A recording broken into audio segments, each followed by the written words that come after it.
일주일 동안 잘 지내셨습니까? 제가 아침마다 새벽 기도를 갔다 오면 하는 일과, 제일 처음 시작하는 일과가 뭐냐면 창문을 통해 가지고 앞마당과 뒷마당에 잡초가 얼만큼 자랐느냐 이걸 이렇게 좀 살핍니다. 잡초를 신나게 뽑을 때 되게 힘들지 않습니까? 쪼그리고 앉아가지고. 그러니까 뽑고 난 다음에 뿌듯하거든요. 근데 그 다음부터는 계속 열어서 혹시 또 잡초가 자라지 않는가 그렇게 보거든요. 근데 불과 하루 만에 보는데도 보면은 뒷마당 같은 경우는 절반이 잡초입니다.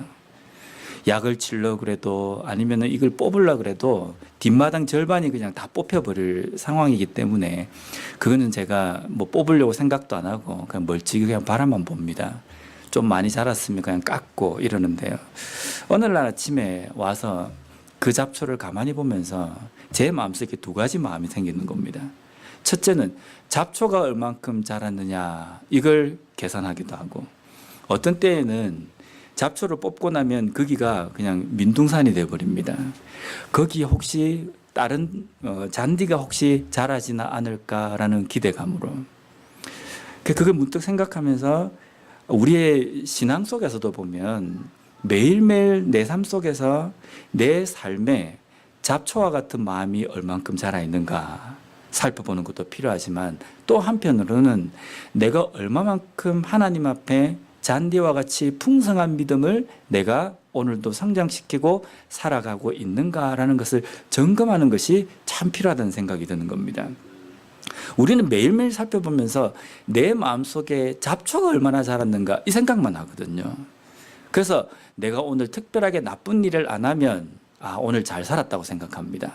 근데 그게 아니라 내가 특별하게 나쁜 일을 하지 않았다 할지라도 해야 할 일을 하지 않으면 하나님 앞에 그것 또한 죄라는 겁니다.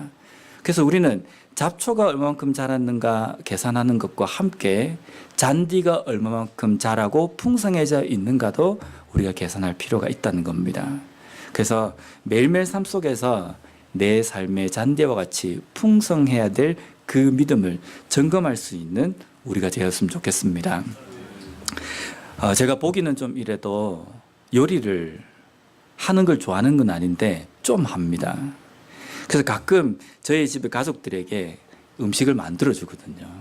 그래서 인터넷에 레시피를 막 찾아보고 야 이거 맛있겠다, 이거 괜찮겠다 그러면서 이제 만들어 줍니다. 딱 만들고 나면 저희 가족들의 반응을 살핍니다. 그래서 반응을 딱 보면 어떤 때는 정말 진심으로 맛있다고 이야기하는데 어떤 때는 진심으로 맛이 없는 것처럼 눈빛이 보이는 겁니다. 그럴 때 되면 제가 그 맛을 봅니다. 제가 가족들이 맛없다 그러는데 제가 맛을 보면 맛이 어떻겠습니까? 기똥차거든요. 맛있는 겁니다. 이렇게 맛있는 걸 왜 맛이 없다 그러지? 그래서 가족들이 손을 안 대도 저는 끝까지 그걸 먹습니다. 배가 터질라 그래도 내가 만든 거기 때문에 그걸 다 먹습니다. 왜 그렇습니까? 내가 만들었고 내 입에 그게 맛있다라고 생각하기 때문입니다. 우리가 물건을 사면요, 내가 이걸 품질이 좋은데 싸게 샀다 그러면 그 사고 난 다음에 어떻게 합니까? 옆에 사람들한테 자랑합니다. 이 정도로 좋은 걸 내가 이 정도로 싸게 샀다라고 자랑합니다. 그래서 사람들이 야, 잘 샀네 이 이야기하면 마음이 놓이는 겁니다. 근데 누군가 한 사람이 그 품질에 비해서 좀 비싸게 산 것 같은데, 내가 옛날에 그 물건을 샀는데 그보다 좀 싼 가격에 산 것 같은데, 이 말을 들으면 마음이 상해버립니다.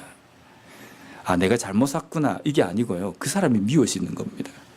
분명히 내가 싸게 샀는데 왜 저 사람이 그런 이야기를 할까? 내가 만든 음식을 누군가가 맛 없다라고 이야기를 해주면 기분이 나쁩니다. 근데 우리가 여기서 잘 생각해야 됩니다. 내가 만들었고 내가 선택해서 좋은 선택을 했지만 누군가가 그것이 맛이 없다, 잘못 샀다라고 이야기할 때 그것을 인정할 줄 아는 사람이 큰 사람입니다. 그것이 위대한 사람입니다. 모든 대부분의 사람들은요, 그런 경우에 자기의 그 잘못을 인정하려고 들지 않습니다. 그게 인간의 속성인 것 같아요. 근데 그럴 때 누군가 그 이야기를 했을 때 내가 맛있다라고 만든 음식이지만 맛이 없을 수도 있구나.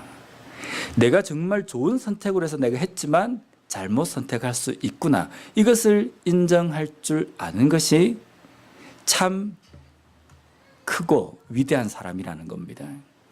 우리의 믿음에도 보면요, 내가 가고 있고 내가 선택한 길이지만 나에게는 실수와 오류가 있을 수 있다는 것을 인정할 줄 알아야 됩니다.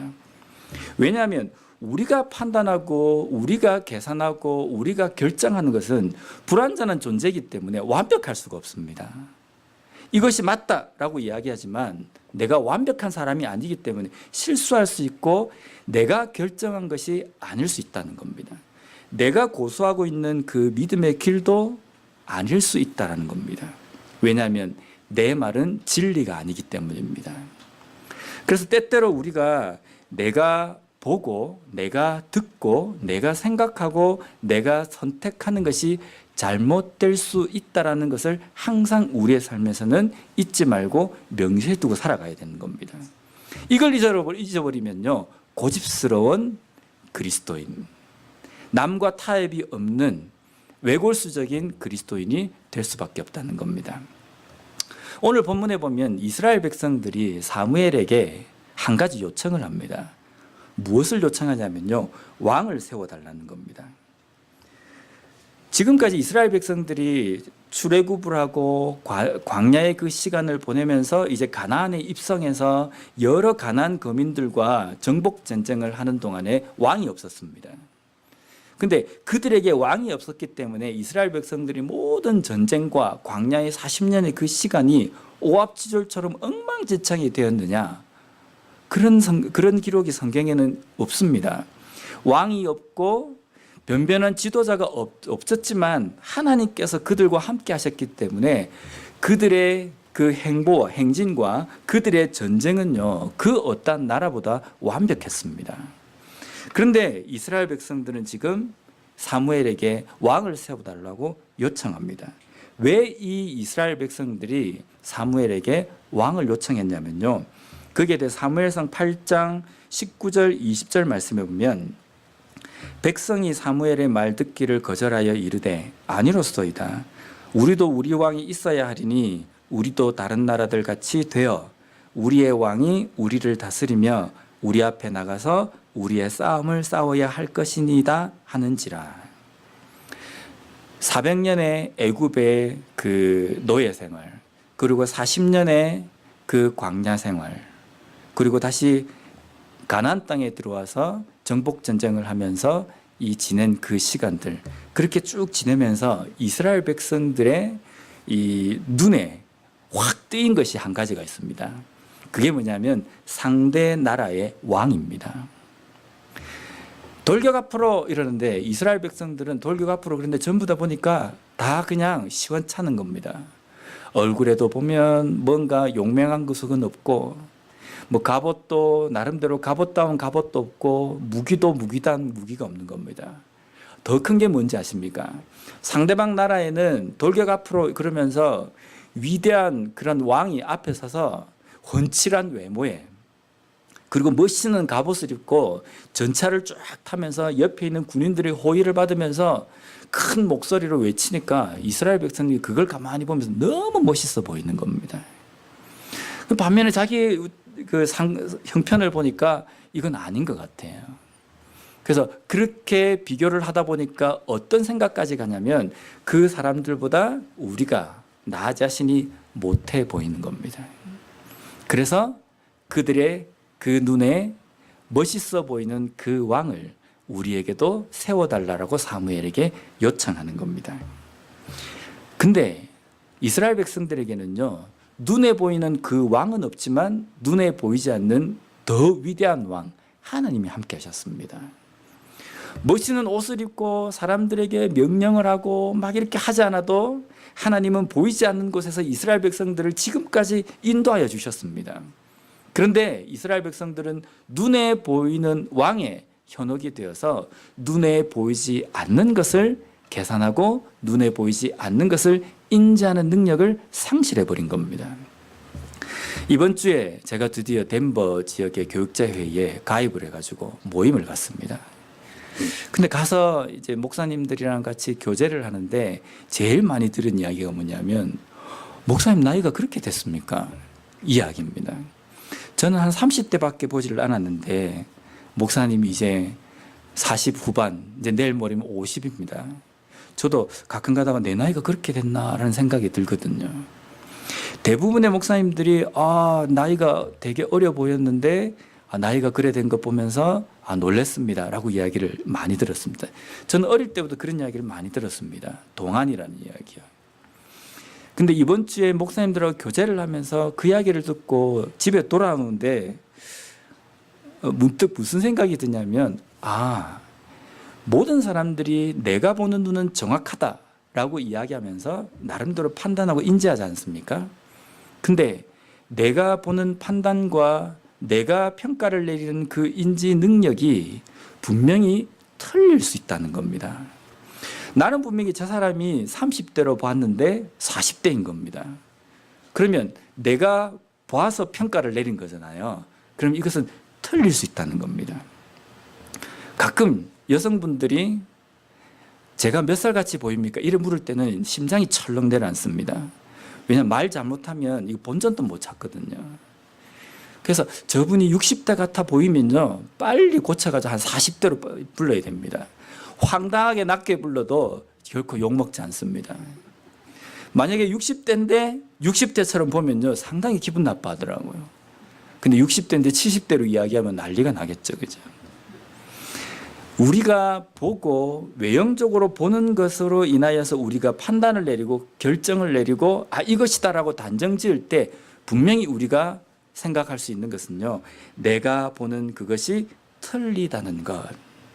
내가 평가를 내리고 이것이다라고 정의를 내리는 것이 다른 것이 아니라 틀릴 수 있다는 것을 우리는 깨달아야 된다는 겁니다. 지금 이스라엘 백성들은요, 눈에 보이는 왕에 의해서 현혹이 되어버린 겁니다. 그러니까 눈에 보이지 않는 하나님이 온데간데 없어져 버린 겁니다. 그래서 왕을 구하는 이스라엘 백성들의 행동에 대해서 하나님은 이렇게 평가하십니다. 사무엘상 10장 19절 말씀해 보면요, 너희는 너희를 모든 재난과 고통 중에서 친히 구원하여 내신 너희 하나님을 오늘 버리고 이르기를 우리 위에 왕을 세우라 하는도다. 그런즉 이제 너희의 지파대로 1000명씩 여호와 앞에 나오라 하고, 또 이것을 사무엘상 12장 17절에 보면 이렇게 말씀하십니다. 오늘은 밀베는 때가 아니냐. 내가 여호와께 아뢰리니 여호와께서 우레와 비를 보내사 너희가 왕을 구한 일 곧 여호와의 목전에서 범죄한 죄악이 큼을 너희에게 밝히 알게 하시리라. 하나님께서는 이스라엘 백성들이 왕을 구한 이 행동에 대해서 어떻게 평가하시냐면요, 이것은 너희들이 나를 버린 것이다 라는 겁니다. 하나님을 버린 적이 없거든요. 이스라엘 백성들은 하나님을 버린 적이 없고 그냥 왕을 세워달라고 한 겁니다. 근데 하나님은 이스라엘 백성들의 마음 중심에 있는 그것을 보신 겁니다. 너희들이 지금 표면적으로 왕을 세워달라고 이야기하지만 그것은 나를 버린 것이다. 하나님을 버린 것은 어떤 의미입니까? 하나님 앞에 큰 죄악을 범한 것이라는 겁니다. 우리가 이걸 볼 때에는 이스라엘 백성들이 지도자가 없기 때문에 지도자를 세워달라고 이야기하는 건데 왜 이게 이렇게 하나님 앞에 잘못된 것인가? 이스라엘 백성들이 애굽에서 나온 것, 홍해를 건넌 것, 그리고 광야에 40년을 지낼 때 만나를 먹고 메추라기를 먹고 그리고 물이 없는 그곳에서 물을 마시면서 40년을 지내고, 또 아말렉과의 전쟁에서 요단강을 건널 때에 철옹성과 같은 여리고성을 무너뜨릴 때에 이스라엘 백성들이 한 게 있습니까? 이스라엘 백성들이 한 거라는 것은 하나님이 가라 그러면 간 것이고, 멈춰라 그러면 멈춘 것이고, 만나 주어라 그러면 만나를 주은 것밖에 없습니다. 그들이 그것을 하기 위해서 뭔가를 한 적이 없습니다. 위대한 지도자가 있었기 때문에 그들이 한 것도 아니고 하나님께서 이끄시는데도 그들이 온 거거든요. 근데 그들이 그렇게 왔음에도 불구하고 그들이 지금 왕을 세우는 것은요, 눈에 보이지 않는 그 하나님의 인도하심을 인정하지 못하고 눈에 보이는 어떤 것으로 그것을 형상화하려고 한다는 것입니다. 눈에 보이지 않는 것을 눈에 보이는 것으로 형상화하는 것, 이것이 우상 숭배입니다. 이스라엘 백성들이 시내산, 그 시내 광야에서 큰 죄를 범했습니다. 그게 뭡니까? 금송아지를 만들었습니다. 근데 금송아지를 만들어 놓고 이스라엘 백성들이 뭐라 그랬냐면요, 야, 이게 우상이다, 이렇게 이야기하지 않았습니다. 이 신이 우리를 애굽에서부터 인도하여 낸 여호와 하나님이다 라고 이야기한 겁니다. 이스라엘 백성들이 이 금송아지 사건은 엄청나게 하나님 앞에 큰 죄고 잘못이었습니다. 왜 큰 죄고 잘못이었냐면요, 눈에 보이지 않는 하나님을 눈에 보이는 것으로 형상화했기 때문입니다. 지금 이스라엘 백성들이 왕을 요구하는 것은 눈에 보이지 않는 왕이신 하나님을 눈에 보이는 왕으로, 인간의 왕으로 형상화하는 작업이기 때문입니다.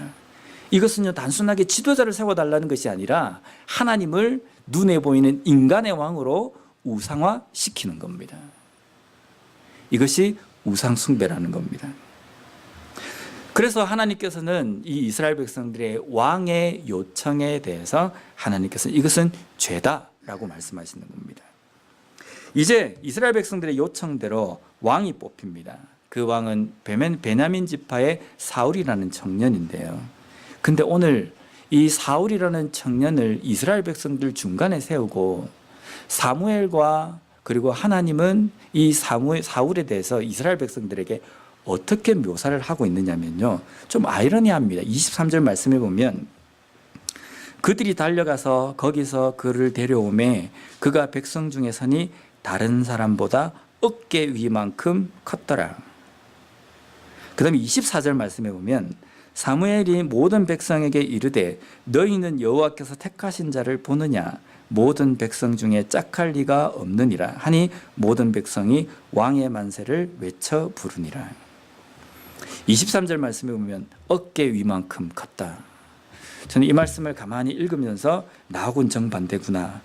나는 다른 사람보다 머리 하나가 덜한데 이 사울은 다른 사람들의 그 키보다 어깨 높이만큼 머리 하나가 더 큰 만큼 이게 컸구나. 근데 이 23절의 이 표현은요, 사울의 키가 컸다는 그 의미가 아니라 외모가 이스라엘의 그 어떤 남자들의 외모보다 훤칠했다는 겁니다. 그리고 24절에 보면 그 사무엘이 이 사울을 이스라엘 백성들의 중심에 세워놓고 여호와께서 택하신 자를 보느냐라고 이렇게 표현을 쓰는데, 이 말은요, 하나님께서 너희들에게 이 사울의 왕, 위대한 왕을 주셨다는 이 표현이 아니라 약간 비꼬는 투입니다. 너희들이 그토록 요청했던, 너희들이 원하는 이 왕을 보고 있느냐. 그 사울은 어떻게 생겼냐, 이 백성 중에 짝할 리가 없다. 그러니까 백성들이 어떻게 합니까? 왕의 만세를 부르면서 외쳐 부릅니다. 지금 이스라엘 백성들은 눈에 보이는 것에 현혹이 되어서 눈에 보이는 왕을 만들려고 합니다. 눈에 보이는 것에 현혹된 이스라엘 백성들의 눈에 보이는 것은 왕의 어떤 모습만 보이겠습니까? 저 왕이 정말 신실한가? 하나님의 말씀대로 지금까지 이 땅의 삶을 살았는가? 그래서 하나님의 백성인 우리 이스라엘 백성들을 하나님의 뜻대로 제대로 인도할 진정한 영적인 왕인가? 이것을 놓고 정말 간절히 기도를 해야 됩니다. 근데 그들의 눈에 보이는 것은요, 사울의 영적인 상태가 아니라 사울의 외모입니다. 키가 크고 덩치도 크고 눈도 부리부리하고 눈썹도 시커멓고 어깨도 떡대처럼 벌어져 있어서, 야, 저 정도 왕이라고 한다면 우리가 지금까지 싸웠던 상대 나라의 왕에 견주어서 전혀 손색이 없고 뒤지지 않겠구나. 그러면서 그들이 뭐라고 이야기합니까? 하나님 감사합니다가 아니라 왕의 만세를 높여 부른다는 겁니다. 눈에 보이는 왕의 그 모습에 현혹된 겁니다. 왜 왕이라고 한다면 이 외모가 중요합니까? 저는 솔직히 외모가 일반 평균 남자의 그 평균보다 좀 떨어집니다. 키도 떨어지고 생긴 것도 떨어지고 몸의 비율도 떨어지고 다 떨어집니다. 저희 어머니가 들으면 이 나쁜 놈이라고 이야기하실지 모르지만 사실이 그렇습니다. 옷을 사도 한 번에 입을 수 없고 한국 같으면 2, 3일을 걸려서 단을 줄여야 되고 어떤 때는 뭐 잠바도 제대로 못 삽니다. 이건 줄일 수도 없어요. 길면요. 근데 옆에 있는 다른 친구들은 같이 옷을 사러 가도 그 자리에서 입고 그냥 나옵니다. 어떻게 쟤는 저렇게 딱 맞을까? 몸의 체형이 저래 좋을까? 이렇게 생각을 하고 어릴 때부터 이 외형에 대해서 컴플렉스가 좀 심했습니다. 근데 뭘 할 때마다 사람들은요, 이게 뭐 그냥 외형적인 것이 필요한 것이라고 한다면 이해가 되지만 그게 아니라 어떤 사람을 선출하거나 사람을 선택할 때에도 외모를 참 많이 보는 것 같아요. 그래서 목에 핏대를 세워서 외칩니다. 사람이 외모가 중요한 것이 아닙니다. 근데 삶을 살아보니까요, 남자는 외모가 중요한 것 같아요. 못생겨서 좋다, 키만 크면 좋다겠다는 생각입니다. 그게 현실입니다. 아무리 머릿속에 많이 든 것이 있다 할지라도 일단 사람의 외모에서 그게 풍겨 나오지 않으면요, 무시를 당합니다. 저는 거기다가 외모도 이런 데다가 머리에 든 것도 없는 것 같아요. 그러니까 다른 사람들은 뭔가 내세울 게 하나도 없으니까 야, 이게 남자는 일단 키가 크고 봐야 된다. 근데 이 사무엘상을 딱 읽으면서 사울이 왕이 되는 이 장면을 딱 보면서 그러면 그렇지. 일단 사울이 뭔가 남자로서 딱 봤을 때 야, 이거 연예인 같지 않았겠습니까? 배에는 식스팩이 있고 막 이러면서 막 있으니까 이스라엘 백성들이 볼 때 야, 저 사람이다 라고 생각이 드는 겁니다. 근데 사람은 지도자 아니면 어떤 사람을 선택할 때 외모에 좌우되지만 그럼 하나님께서 원하시는 왕의 모습은 어떤 것이겠습니까? 사무엘상 16장 7절 말씀 보면 여호와께서 사무엘에게 이르시되 그의 용모와 키를 보지 말라. 내가 이미 그를 버렸노라. 내가 보는 것은 사람과 같지 아니하니 사람은 외모를 보거니와 나 여호와는 중심을 보느니라 하시더라. 하나님께서 사무엘에게 다윗을 세우실 때 하신 말씀입니다. 하나님께서 이 말씀을 하시는 데는요, 아주 깊은 의미가 있어요. 사울을 세울 때에 이스라엘 백성들은 외모를 봤습니다. 철저한 외모 중심이었습니다. 왜냐하면 그들이 원하는 지도자는요, 다른 나라와 전쟁을 할 때에 다른 상대방 나라들을 위협할 수 있는, 그 사람들을 제압할 수 있는 뭔가 그 왕의 위대한 그 외모의 모습이었거든요. 그것 때문에 왕을 요청한 겁니다.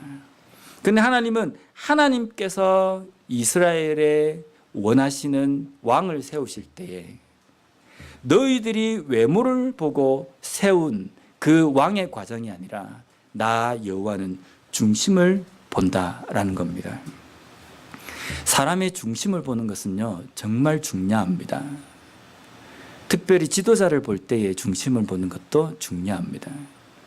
이스라엘 백성뿐만 아니라 우리 모두가 다 그렇습니다. 사람을 볼 때에 중심이 봐지지 않기 때문에 외모 때문에 우리의 눈이 가려져 버리는 겁니다.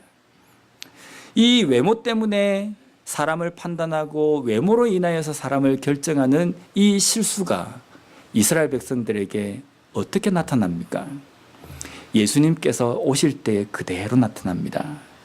예수님께서 유대인 가운데에 구주로, 구세주로, 그리스도로, 메시아로 오셨습니다.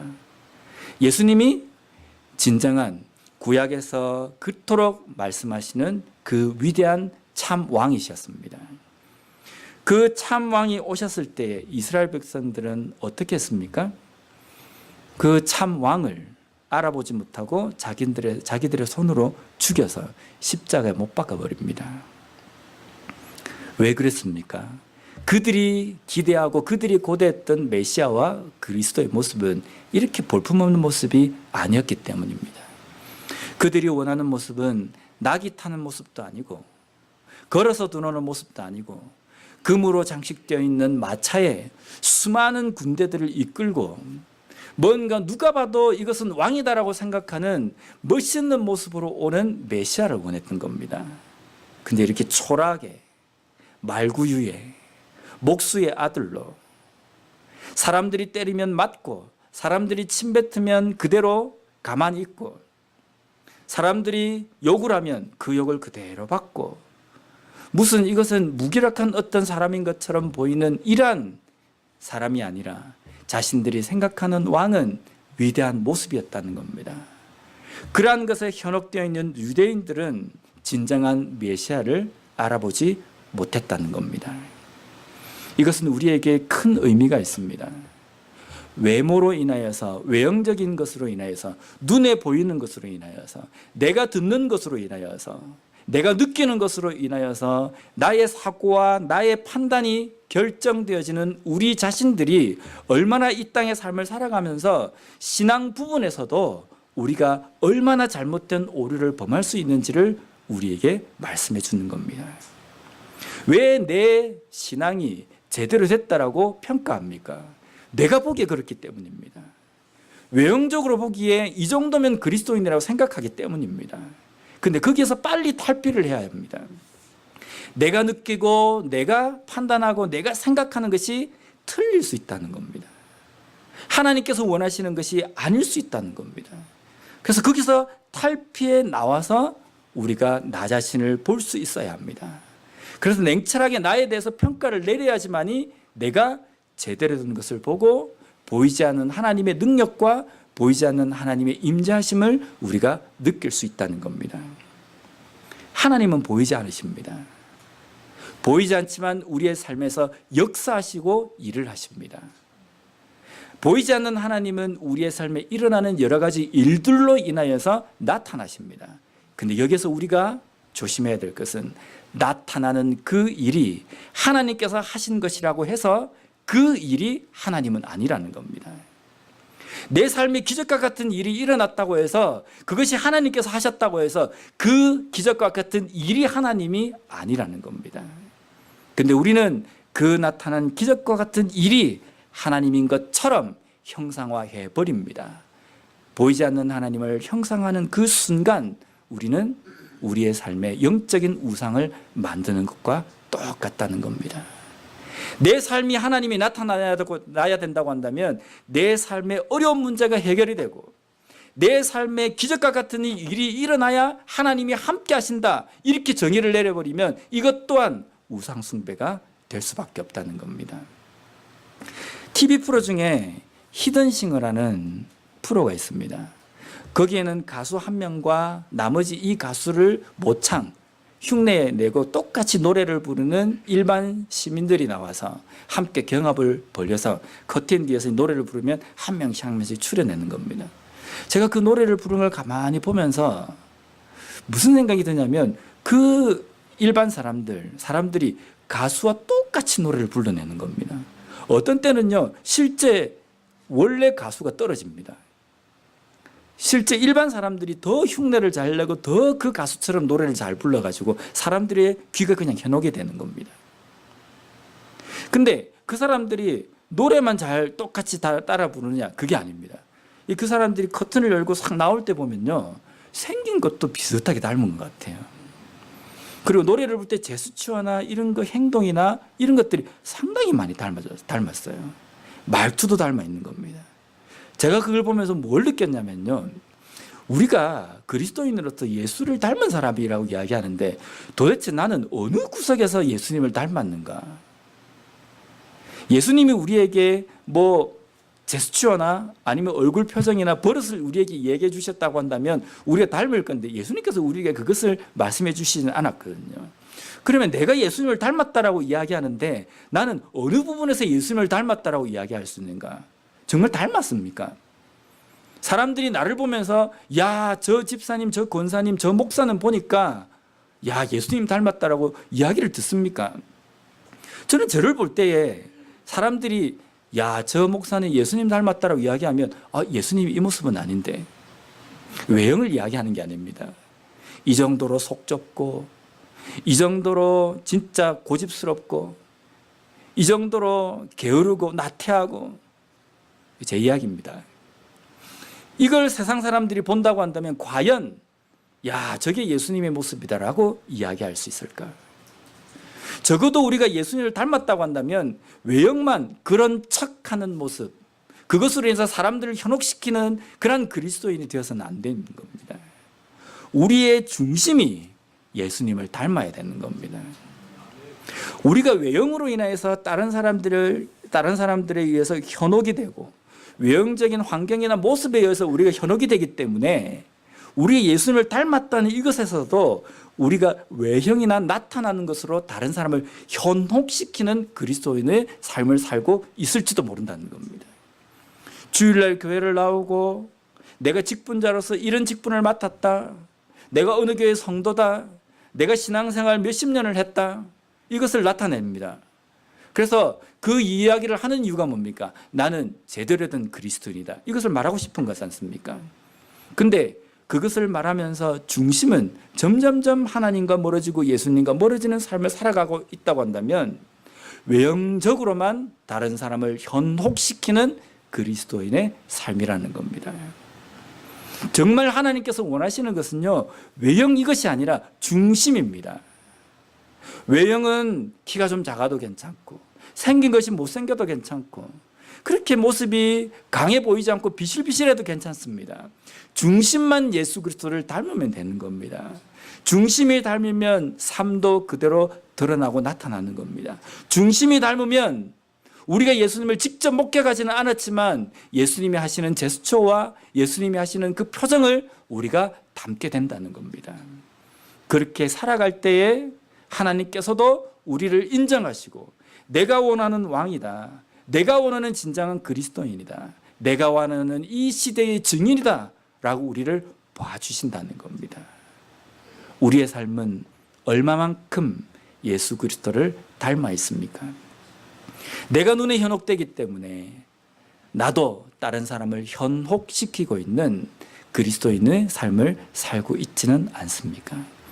다시 한번 우리의 삶에서 내 중심으로 예수님을 닮음으로 말미암아 목사인 척, 장로인 척, 권사인 척, 집사인 척, 교회 다니는 성도인 척하는 그런 그리스도인이 아니라 중심으로 예수님을 닮아서 내 삶을 통하여서 주변에 있는 모든 사람들이 예수 그리스도를 볼 수 있는 진정한 그리스도인의 삶을 살아가는 우리 모두가 되었으면 좋겠습니다.